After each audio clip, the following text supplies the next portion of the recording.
Welcome friends, ignite अकॅडमीच्या YouTube चॅनलवर मी निहाल कोरे तुमचं सर्वांचं पुन्हा एकदा स्वागत करतोय. आपण सिलेबस डिकोडिंग सिरीज बघत आहोत. GS2चं पाहत आहोत. आज आपण सिव्हिल सोसायटी, दबाव गट, ह्या सगळ्या गोष्टी, NGO, ह्या सगळ्या गोष्टीचा आपण याच्यामध्ये सिलेबस पॉईंट्स काय आहेत, कशा पद्धतीने आहेत, त्याचे सर्व पॉईंट्स आपण डिस्कस करणार आहोत. दिस इज अबाउट मी फ्रेंड्स. मी निहाल कोरे 2022 साल बॅचचा UPSC टॉपर आहे. मी मराठी माध्यमातून परीक्षा दिली होती. कॉम्पिटिटिव्ह एक्झाम माइंडसेट कोच म्हणून मी काम करतो. त्याचबरोबर life coach, NLP coach, mindset trainer आणि मेमरी ट्रेनर म्हणून सुद्धा मी काम करतो. So this is about me, you can see here.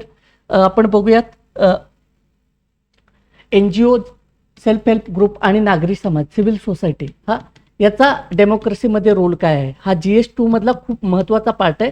Specially हा जो पार्ट आहे तो आपल्याला मेन्ससाठी महत्त्वाचा आहे. मेन्सला या पार्टमधून क्वेश्चन येतात सेल्फ हेल्प ग्रुप संदर्भात. ठीक आहे, मग कशा पद्धतीनं ह्या सगळ्या गोष्टी आपण मागच्या लेक्चर्सना सुद्धा डिस्कस केलेल्या आहे. तर हा पार्ट खूप महत्त्वाचा आहे. ठीक आहे, स्वयंसेवी संस्था, NGOज, नॉन प्रॉफिट ऑर्गनायझेशन्स. ठीक आहे, तर त्यांचा रोल कशा पद्धतीने आहे हे आपल्याला गोष्टी बघायच्या आहेत. मग याच्यासाठी कायदेशीर तरतुदी काय आहेत, नोंदणी प्रक्रिया कशा पद्धतीची आहे, ह्या सगळ्या गोष्टी आपल्याला व्यवस्थित समजून घ्यायच्या. आणि ओव्हरऑल त्यांचा रोल काय आहे, समाजामध्ये त्यांचा रोल काय आहे, आणि एकंदरीत लोकशाहीमध्ये त्यांची भूमिका काय आहे, त्यांचे रोल काय आहे, त्यांचं जे काय योगदान आहे ते कशा पद्धतीने ते आपल्याला समजून घ्यायचे आहे. NGO काय आहेत, ह्या सरकारबाह्य आहेत आणि नफा न मिळवणाऱ्या संस्था, नॉन प्रॉफिट ऑर्गनायझेशन्स, हे आपल्याला समजून घ्यायचे आहे. लक्षात येते. मग तरतुदी काय आहेत, संविधानिक आणि कायदेशीर आधार काय आहेत. कलम 19(1) संस्था किंवा संघटना स्थापन करण्याचा मूलभूत हक्क आहे. म्हणजे काय, ओव्हरऑल आपल्याला काय, मी काय सांगितलं मागच्या लेक्चर्समधून पण तुम्हाला सांगितलेलं आहे, कॉन्स्टिट्यूशन काय सांगतं एखाद्या गोष्टीसाठी, त्याच्यानंतर बघा कायदा काय सांगतो, लॉ काय सांगतं. ठीक आहे, त्याच्यानंतर काय इतर नियम काय सांगतात, ह्या सगळ्या गोष्टी तुम्ही बघून घ्यायच्या आहेत. लक्षात येते का. नोंदणी काय, सोसायटी रजिस्ट्रेशन ऍक्ट 1860 किंवा पब्लिक ट्रस्ट ऍक्ट किंवा कंपनी ऍक्ट या अंतर्गत नोंदणी होतो. कंपनी ऍक्टच्या काय सेक्शन 8 मधून या अंतर्गत नोंदणी होते. ह्या मग कुठल्या कशाच्या अंतर्गत नोंदणी होतात, ह्या सगळ्या गोष्टी तुम्हाला डिटेल व्यवस्थित बघून घ्यायच्या आहेत. ठीक आहे, लक्षात येते का. ठीक आहे, आय होप समजत असेल तुम्हाला. पुढे आहे बघा, भूमिका काय, सामाजिक समस्यांचे निवारण. आता जसे की बघा वेगवेगळ्या क्रायसिसमध्ये, जसे की आपण बघितलं की कोविडमध्ये अनेक आरोग्य रिलेटेड ज्या काही NGOज होत्या, हेल्थ सेक्टरमधल्या ज्या NGOज होत्या, ठीक आहे, त्यांनी खूप चांगलं काम केलेलं आपल्याला दिसून येतं. मग यांची काय भूमिका आहे, लोकांमध्ये जागरूकता करणे, सरकारपर्यंत तळागाळातील लोकांचे प्रश्न पोहोचवणे. म्हणजे काय करतात, लोक आणि सरकार यांच्यामधला दुवा म्हणून हे काम करतात. लक्षात येते काय, लोकांच्या ज्या काही मागण्या आहेत ते सरकार पण पोहोचवणे किंवा सरकारच्या ज्या काही योजना आहेत त्या लोकांच्या मध्ये पोहोचवणं, त्याच्यासाठी काम करणं, सरकारवर थोडंसं चांगल्या गोष्टी सरकारला निवेदन वगैरे देणं किंवा सरकारला योग्य डेटा पोहोचवणे, ह्या सगळ्या गोष्टींसाठी ते काम करताना आपल्याला दिसून येतात. ठीक आहे, तर काय परकीय, आता याच्यामधलं आव्हान आहे बघा, म्हणून याच्यामध्ये रिफॉर्म्स आले मध्यंतरी. ठीक आहे, परकीय निधीचा गैरवापर करू नये, FCRA कायद्याचे उल्लंघन होताना बऱ्याचदा दिसून येते. मग काय होतं, आपल्याला दिसून येते बघा की बऱ्याच जे काही प्रोजेक्ट्स असतात किंवा काही, तर ते प्रोजेक्ट्स अडवणूक करणं किंवा NGO मार्फत काही NGO जे आहेत त्या आपल्याला दिसून आला असा प्रकार. त्यामुळे काय केलं, पारदर्शकतेचा अभाव आणि राजकीय हस्तक्षेप दिसून येतोय. मग काय, एखादा प्रकल्प असेल तो थांबवायचा प्रेशराईज करून, अशा प्रकारचे प्रकार दिसून येतात. म्हणून मग काय आलेलं आहे, FCRA कायद्याचं उल्लंघन होताना दिसताना मग काय झालं, मग हा FCRA कायदा समजून घ्या त्याच्या संदर्भातला. मग काय झालं, त्याच्यामध्ये रिफॉर्म्स आलेले दिसून येतात आपल्याला. मग हे रिफॉर्म्स काय आहेत हे व्यवस्थित समजून घ्यायचं आहे. करंट मधला आहे हा टॉपिक, व्यवस्थित समजून घ्यायचा आहे आपल्याला. ठीक आहे, पुढे काय, प्रेशर गट्स, दबाव गट, यांचा लोकशाहीमधली भूमिका दबाव गटांची खूप महत्वाची आहे. मग हे प्रत्यक्ष निवडणूक लढवतात का, तर नाही, बिलकुल नाही. सरकारी धोरणांवर ते स्वतःच्या हितासाठी प्रभाव पाडतात. स्वतःच्या म्हणजे काय, लोकहितार्थ. आता इथं थोडंसं बघा, ओव्हरऑल त्यांचा ग्रुप आपण असं समजू. मग याच्यामध्ये काय आहे, जसं की फिक्की आपण मांडलं की त्या व्यावसायिक गट आहे, तर तो त्यांच्या हितासाठी काय करतो, सरकारवर दबावाचं काम करतो. लक्षात येते, कामगार संघटना, विविध कामगार संघटना आहेत. ठीक आहे, मग याच्यामध्ये थोडंसं जाती आणि धार्मिक संघटना आहेत, वेगवेगळ्या आहेत, तर त्याच्या संदर्भात त्या वेगवेगळ्या आहेत. जसे की आपण बघतो की कॉमर्स, चेंबर ऑफ कॉमर्स आपण म्हणतो, तर हे संघटना काय करत असते की गव्हर्नमेंट विविध धोरणांवर काम करत असते. मग ते विविध धोरणं सरकारपर्यंत पोहोचवणं आणि त्याच्या संदर्भात काम करत असतं. ठीक आहे. शेतकरी संघटना आहेत. आता शेतकरी संघटनांचा वेगवेगळ्या काय वेगवेगळ्या मागण्या, जसे की आता महाराष्ट्रामध्ये आपण म्हणतो की ऊस दर आहे, ठीक आहे, दूध दर आहे, तर काय बेदाना दर आहे, विविध फलोत्पादनासंदर्भातल्या काही गोष्टी असतील. ह्या ज्या काही सरकारच्या ज्या काही योजना आहेत, सरकारकडे ज्या काही मागण्या आहेत शेतकऱ्यांच्या, त्याच्यासाठी ते मागण्या ज्या मांडत असतात. ठीक आहे. विद्यार्थी संघटना आहे, वेगवेगळ्या विद्यार्थी संघटना असतील, तर त्या विद्यार्थी संघटनांचं काय, विद्यार्थ्यांच्या ज्या काही मागण्या आहेत त्या सरकारपर्यंत पोहोचवणं, त्यासाठी सरकारला वेगवेगळे निर्णय घेण्यास जे काय ते प्रवृत्त करणं, अशा पद्धतीचे काम आपल्याला दिसून येतं. मग हे काय दबाव गट, हे थेट इलेक्शनमध्ये सहभागी होतात का, तर नाही, बिलकुल नाही. ठीक आहे. मात्र वेगवेगळ्या मार्गाने त्या सरकारपर्यंत ज्या काही त्यांच्या मागण्या आहेत त्या पोहोचवत असतात. तर हा पार्ट ओव्हरऑल तुम्ही समजून घ्या व्यवस्थित. लक्षात येते का? ठीक. लोकशाही प्रक्रियेत अल्पसंख्याक किंवा विशिष्ट हितसंबंधी गटांना आवाज देणे, अशा पद्धतीचे हे काम करत असतात. PIL म्हणजे आता वेगवेगळे आपल्याला दिसून येतात, वेगवेगळे गट जे आहेत ते PIL दाखल करतात वेगवेगळ्या मागण्यांसाठी, लोकहितार्थ मागण्यांसाठी. ओव्हरऑल काय केलंय, लोकहितार्थ किंवा सामाजिक प्रश्नांसाठी ह्या ओव्हरऑल संघटना सगळ्या काम करत असतात. म्हणजे अगदी जातीय धार्मिक जरी संघटना जरी आपण घेतल्या तरी ते वेगवेगळ्या लोकांच्या मागण्यांसाठी ते काय करत असतात, सरकारवर प्रेशर म्हणजे तो एक सकारात्मक पद्धतीचं. ठीक आहे. हे समजून घ्या, सकारात्मक आहे हे. तर ती काम करणं आपल्याला अपेक्षित असतं लोकशाहीमध्ये. ठीक आहे. तर हे आहे दबाव गट. पुढे नागरी समाजाची भूमिका, रोल ऑफ सिव्हिल सोसायटी. तर हा एक मुद्दा महत्वाचा आहे. थर्ड सेक्टर मानला जातो. आता काय, सरकार आणि कुटुंब याच्यामधला तिसरा स्तंभ मानला जातो. आता वॉचडॉगचे काम करतात. ठीक आहे. सरकारच्या भ्रष्टाचारावर किंवा चुकीच्या धोरणावर अंकुश ठेवण्याचे काम, महत्वाचं काम हे करत असतात. उदाहरणार्थ अण्णा हजारे यांचं आंदोलन. ठीक आहे. हे खूप महत्वाचं आंदोलन आहे. India against corruption. ठीक आहे. लोकपाल आंदोलन आपण बघितलेलं आहे. तर ते आंदोलन जे आहे ते काय, सरकारच्या चुकीच्या धोरणावर अंकुश ठेवण्याचं काम केलेलं आहे आणि जे काही कायदा निर्मिती, धोरण निर्मिती, नागरिकांचा सहभाग वाढवणे हे काम केलेलं आहे. लक्षात, अशी वेगवेगळे आंदोलन आहेत. काय रोल राहिलेला आहे. मग याच्यासाठी तुम्हाला काय समजून घ्यायचं आहे, पोस्ट इंडिपेंडंट हिस्ट्री आपल्याला व्यवस्थित समजून घ्यायचं आहे. ठीक आहे. त्याच्यातून तुम्हाला ह्या सगळ्या गोष्टी व्यवस्थित समजून घेता येतात. JPचं आंदोलन समजून घ्या तुम्ही, जयप्रकाश नारायण यांचं आंदोलन. तर ह्या सगळ्या गोष्टी आपल्याला व्यवस्थित समजून घ्यायच्या. लोकसहभाग, आता याच्यामध्ये काय आहे, सिव्हिल सोसायटी काय करतं, लोकसहभाग वाढवण्यास मदत करतं वेगवेगळ्या गोष्टींमध्ये. ठीक आहे. तर मग काय ह्यानं काय होतं की लोकशाही बळकटीकरण व्हायला सुरुवात होते. आणि काय होतं, याच्यातून जागरूकता निर्माण होते लोकप्रश्नांसंदर्भात. आणि काय होतं की सरकारवर अंकुश निर्माण होतो. आणि काय होतं की सकारात्मकता येते की धोरण निर्मितीमध्ये. ठीक आहे. अशा सगळ्या गोष्टी पॉझिटिव्ह व्हायला सुरू होतात. तर ह्या गोष्टी आपल्याला या पद्धतीने बघून घ्या तुम्ही. ठीक आहे. शासन, स्वयंसेवी संस्था, गव्हर्नमेंट NGO पार्टनरशिप. आता बऱ्याच NGO जे आहेत ते प्रशासकीय कार्यात सहभाग किंवा अनिवार्य, म्हणजे काय होतं बघा, बरेच जे NGO आहेत किंवा काही जे गट आहेत ते सरकारसाठी थिंक टँक म्हणून काम करत असतात. वेगवेगळ्या कामामध्ये सजेशन देत असतात गव्हर्नमेंटला. लक्षात येते. तर त्याच्याने काय होतं की याने काय होतं की कामाची जी आहे ती कार्यक्षमता वाढते. PPP model, public private partnership model, सामाजिक क्षेत्रामध्ये जसे की उदाहरणार्थ शिक्षण, आरोग्य क्षेत्रात सरकार आणि NGO एकत्रित काम करतात. मग त्याचं काय स्वरूप आहे, तर त्याची उदाहरणं समजून घ्या तुम्ही करंटमध्ये किंवा जो डेटा आहे त्याच्यातून ती उदाहरणं घ्या, जेणेकरून तुम्हाला उत्तर लिहायला ते व्यवस्थित मदत करेल. नीती आयोग. ठीक आहे. नीती आयोगाचं काम समजून, नीती आयोगाचे NGO दर्पण, NGOच्या पारदर्शकतेसाठी आणि सरकारी अनुदानासाठी नीती आयोगाचे दर्पण पोर्टल जे आहे ते लक्षात घ्या तुम्ही. Corporate social responsibility, CSR fund काय आहे. ठीक आहे. CSR फंड अंतर्गत काय आहे, कॉर्पोरेट सोशल रिस्पॉन्सिबिलिटी. इथिक्सला सुद्धा तुम्ही कनेक्ट करू शकता टॉपिक. ठीक आहे. इथिक्स, त्याच्यामध्ये सुद्धा हा टॉपिक तुम्ही कनेक्ट करू शकता. याचा काय, निधीचा वापर.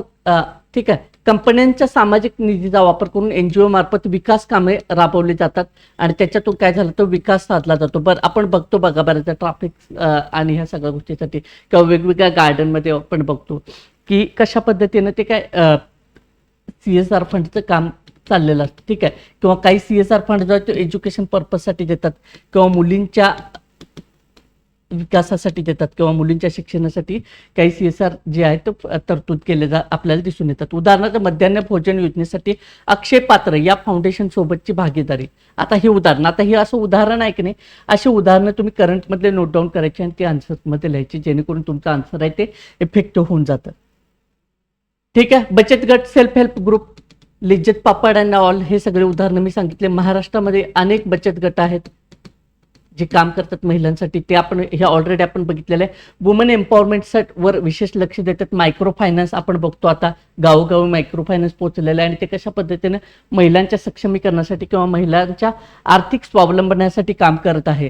सेल्फ हेल्प बँक लिंकेज, बँकांमार्फत स्वस्त कर्ज पुरवठा आणि ह्या सगळ्या गोष्टी तुम्ही बघून घ्या. आता या सेल्फ हेल्प ग्रुपनं काय केलेलं आहे, बऱ्याच ठिकाणी दारूबंदी आंदोलन, स्वच्छता मोहीम राबवलेली आहे. महाराष्ट्रातील बचत गटांनी यामध्ये वेगवेगळ्या म्हणजे महत्त्वाची भूमिका बजावलेली आहे. ह्या गोष्टी समजून घ्या. म्हणजे काय बघा, फक्त आर्थिक स्वावलंबन आहे का? नाही, बचत गटांची भूमिका किती व्यापक दिसून येते बघा. दारूबंदी किंवा दारूमुक्ती गाव, अनेक बचत गट अनेक गावात महाराष्ट्रातल्या गावांमध्ये तुम्हाला असं दिसून येते की त्या बचत गटांनी जे आहेत ते शाळा सुधारणांवर भर दिलेला आपल्याला दिसून येतोय. गावच्या स्वच्छता, ग्राम स्वच्छता, ठीक आहे, रोजगार निर्मिती महिलांसाठी. तर ह्या मोठ्या लेवलवर यांनी अशा पद्धतीने काम केल्याचं दिसून येतं. तर ही उदाहरणं तुम्ही समजून घ्यायची. लक्षात येते का? परीक्षेसाठी महत्त्वाचे काय ऍक्ट, महत्त्वाचे FCRA कायदा मी मगाशी सांगितले. महत्त्वाच्या संस्था जसं की लोकपाल, लोकायुक्त, त्यांच्याशी संबंधित आंदोलनं तुम्ही व्यवस्थित लक्षात घ्यायचे आहेत. समित्या काय आहेत? विजयकुमार समिती NGOच्या मार्गदर्शक तत्वांसाठी आहे. महाराष्ट्राचा विषय संदर्भ, महाराष्ट्रातल्या विविध सामाजिक संस्था जसे की मेळघाटमधील खोज, बाबा आमटेंचं काम, राळेगण सिद्धीचा प्रयोग जो आहे तो व्यवस्थित समजून घ्यायचा आहे. लक्षात येते का? मग ही उदाहरणं केस स्टडी म्हणून तुम्हाला लिहिता येतील, ठीक. आता उत्तर लेखनासाठी मुद्दा हे टर्म्स आहेत. सोशल ऑडिटिंग आहे, ग्रॉसरूट डेमोक्रेसी आहे, तळागाळातील लोकशाही बळकटीकरण, अकाउंटेबिलिटी, ह्या सगळे कीवर्डचा वापर करायचा आहे. मी काय सांगितलं तुम्हाला, कुठल्याही एखाद्या विशेष सब्जेक्टचा तुम्हाला आन्सर लिहायचा GS मध्ये, तर पॉलिटीचा लिहिताना किंवा GS2 लिहिताना तुम्हाला तो अप्रोच, मग त्याच्यामध्ये हे अशा पद्धतीचे कीवर्ड्स. मागच्या सेशनमध्ये सेम सांगितले की कुठल्या कुठल्या प्रामुख्याने आर्टिकल्सचा उल्लेख करायचा आहे. प्रामुख्याने नोट्स मेकिंग करतानाच तुम्ही नोट्स काढतानाच त्या गोष्टीचा उल्लेख करा जेणेकरून ती सवय होईल, एक माइंडसेट बिल्डअप होईल आणि तुम्ही त्या पद्धतीने काय होईल जे काय ते जसे की तुम्ही उत्तर लिहिताना एक्झाममध्येच तुमचा तो माइंडसेट राहील, ठीक आहे. त्याच्यानंतर आहे हा पुढचा पार्ट आहे, IRचा पार्ट आहे. IRचा आपण डिस्कस करूयात. IR मध्ये काय आहे, थोडंसं तुम्हाला हे काय करावं लागेल, मूलभूत तत्व बघावे लागतील, आदर्शवाद, यथार्थवाद, ह्या सगळ्या गोष्टी समजून घ्या. आता हे समजल्यानंतर तुम्हाला समजून घ्या की भारत हा पूर्ण आयडियालिझमवर चालतो का भारताचं परराष्ट्र धोरण? तर बिलकुल नाही. आदर्शवाद आणि यथार्थवाद यांचा दोन्हीचा संगम, मिडल पाथवे आपण भारतानं याच्यामध्ये नेहमी आपल्याला जो आहे तो परराष्ट्र धोरणामध्ये अवलंबलेला दिसून येतो, ठीक आहे. भारताचं परराष्ट्र धोरण कशा पद्धतीचं आहे व्यवस्थित आपल्याला समजून घ्यायचं आहे. मूलभूत तत्व काय आहेत परराष्ट्र धोरणासंदर्भातले? पंचशील हे महत्त्वाचं तत्व आहे. नॉन अलाइनमेंट मुवमेंटवर माझं एक लेक्चर आहे यूट्यूबला आपल्या चॅनलवर, ते व्यवस्थित बघून घ्या तुम्ही. धोरणात्मक स्वायत्ता, स्ट्रॅटेजिक ऑटोनॉमी भारताने कायम भर दिलेला आहे. आता काय झालेलं आहे, बदल होत गेलेले आहेत. भारताची जी काही फॉरेन पॉलिसी आहे ती खूप ट्रेंडिंग वेगवेगळ्या गोष्टींनुसार बदलत होत चाललेलं आहे. आता लुक ईस्ट होतं ते आता ॲक्ट ईस्ट झालेलं आहे. म्हणजे आपण काय बघत होतो, ॲक्ट ईस्ट, पूर्वेकडे पहा. आता पूर्वेकडे आपण कृती आधारित घेतलेला आहे. आग्नेय आशियाई देशांचे संबंध दृढ करण्यावर भर दिलेला आहे. तर हा सगळ्या गोष्टी बघून घ्यायच्या. म्हणजे कोणत्या देशाचे आपण संबंध मजबूत करत आहोत, तर त्या देशांचे रिलेशन आणि ह्या सगळ्या गोष्टी आपल्याला व्यवस्थित बघून घ्यायच्या. नेबरहुड फर्स्ट पॉलिसी, शेजारी प्रथम, ही आता पॉलिसी. म्हणजे काय झालं, आपण शेजारी थोडेसे सुरुवातीच्या काळात दुर्लक्षित होते, पण आता शेजारी प्रथम, शेजारी देशांना प्राधान्य द्यायचे का? तर त्याच्यातून काय व्हायला लागलं, आपल्याला बळकटीकरण करायचे आहे की प्रादेशिक जे आपले प्रश्न आहेत ते आपल्याला व्यवस्थित हँडल करता येतील, म्हणून त्या अनुषंगाने ह्या सगळ्या गोष्टी समजून घ्यायच्या. गुजराल डॉक्ट्राईन खूप महत्त्वाचं आहे परराष्ट्र धोरणांमध्ये, ते समजून घ्यायचे. शेजारी लहान देशांना एकतर्फी मदत करणे आणि त्याच्यातून काय करायचं आहे, जे आपल्याला ते काय ते बळकटीकरण प्रादेशिक स्तरावर करायचं आहे. अशा पद्धतीचा लिंक वेस्ट पॉलिसी, मध्य पूर्व मिडल ईस्ट देशांशी संबंध वाढवणे, हा एक आपण ह्याच्यामध्ये भर दिलेला दिसून येतोय. तर ह्या सगळ्या गोष्टी करंटमधून तुम्हाला व्यवस्थित होतात, बट तुम्हाला बॅकग्राऊंड माहिती पाहिजे. ठीक आहे, तर ते व्यवस्थित समजून घ्यायचं आहे आयआरचं. ठीक आहे, आयआरची आपण सिरीज चालू करूयात, म्हणजे जेणेकरून तुमचा जो GS2चा मीन्सला आयआर आहे ना, ते व्यवस्थित तुम्हाला समजून जाईल. मी लवकरच आयआर साठीची सिरीज घेऊन येतो. ठीक आहे, त्याच्यातून तुम्हाला समजून एकदम बिलकुल क्लिअर कट तुम्हाला इंटरनॅशनल रिलेशन समजून जाईल. शेजारी देशाचे संबंध. ठीक आहे, आता याच्यात काय बघायचं, याच्यात वेगवेगळ्या ज्या काय प्रादेशिक संघटना आहेत त्या व्यवस्थित आपण समजून घ्यायच्या आहेत. ठीक आहे, सार्क आहे, बिमस्टेक आहे, आणि याच्या चौकटीत बघायच्या. मग याच्यात प्रामुख्याने ते इथे दिलेत, पण ओव्हरऑल आपल्याला सर्व जे महत्त्वाचे घटक आहेत ते आपल्याला करावे लागतात. कारण क्वेश्चन कसं येईल, आता न्यूज करंटमध्ये एखादा असेल इंडिया चायना रिलेशन, तर ते आपल्याला करावं लागेल. इंडिया नेपाळ तर करावं लागेल, नेपाळ, भूटान, श्रीलंका, बांगलादेश. आता भारताचं धोरणच आहे ना शेजारील देशांशी संबंध बळकट करायचा, तर ते आपल्याला बघायचं. मग कुठल्या अँगलला बघायचं, सीमा सुरक्षा, पाणी वाटपा संदर्भात काय, जसं तिस्ता नदीचा जो आपण बघतो, जसं की कनेक्टिव्हिटी काही प्रकल्प आहेत का त्या देशांच्या. ठीक आहे, तर काय कुठले करार आपण केलेले आहेत का, सीमा करार, तर त्या दृष्टीने बघायचं आहे. आणि काय महत्त्वाचं प्रादेशिक लेवलवर आपण बघितलं तर चीनचा वाढता प्रभाव. ठीक आहे, तो आणि त्या देशांमधले आसपासच्या देशांमध्ये असलेले अस्थिरता.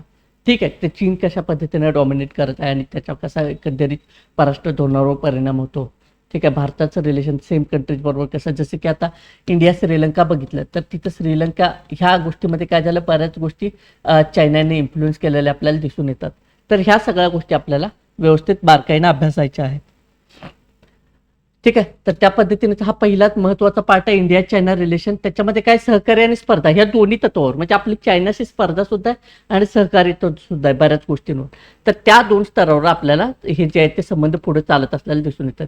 सीमा विवाद आपल्याला माहिती आहे, line of actual control, Ladakh, Galwan खोरे, डोकलाम आणि अरुणाचल प्रदेशवरील त्या चीन दावा करत आलेला आहे, जो हा आमचा प्रदेश आहे, पण तो बिलकुल नाही आहे तसं. ठीक आहे, मग ह्या सगळ्या गोष्टी कशा पद्धतीने, हा वाद काय आहे नेमका, हे आपल्याला व्यवस्थित समजून घ्यायचं. पाणी विवाद, ब्रह्मपुत्रा नदीवरील धरणे, आता पाण्यासंदर्भातला हा वाद आहे. त्यांनी चीनच्या पद्धतीने तिथे मोठे धरणे प्रकल्प सुरू केलेले आहे. व्यापारी तूट, भारताची चीनवर असलेली मोठी व्यापारी तूट आपल्याला दिसून येते. सिपेक जो आहे तो चायना पाकिस्तान इकॉनॉमिक कॉरिडॉर जो आहे तो भारताच्या भूभागातून जातो, हा एक वादाचा मुद्दा आहे. तिथे चीन हा प्रकल्प चीननं सुरू केलेला आपल्याला दिसून येतोय. आंतरराष्ट्रीय व्यासपीठ काय आहे दोघांसाठी, ब्रिक आणि SCO मध्ये दोन्ही देश एकत्र आहेत.